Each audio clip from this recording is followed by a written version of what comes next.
آدم کے بیٹو، ہر مسجد کی حاضری کے وقت اپنی زینت کے ساتھ آؤ اور کھاؤ پیو، مگر حد سے آگے نہ بڑھو۔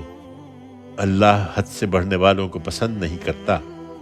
ان سے پوچھو اے پیغمبر، اللہ کی اس زینت کو کس نے حرام کر دیا جو اس نے اپنے بندوں کے لیے پیدا کی تھی، اور کھانے کی پاکیزہ چیزوں کو کس نے ممنوع ٹھہرایا ہے؟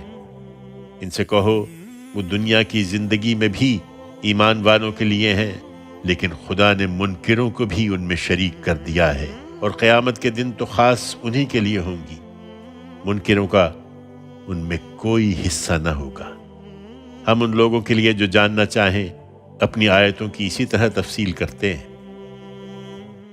کہہ دو میرے پروردگار نے تو صرف فواحش کو حرام کیا ہے، خواہ وہ کھلے ہوں یا چھپے، اور حق تلفی اور ناحق زیادتی کو حرام کیا ہے، اور اس کو کہ تم اللہ کے ساتھ کسی کو شریک ٹھہراؤ جس کے لیے اس نے کوئی سند نازل نہیں کی، اور اس کو کہ تم اللہ پر افترا کر کے کوئی ایسی بات کہو جسے تم نہیں جانتے۔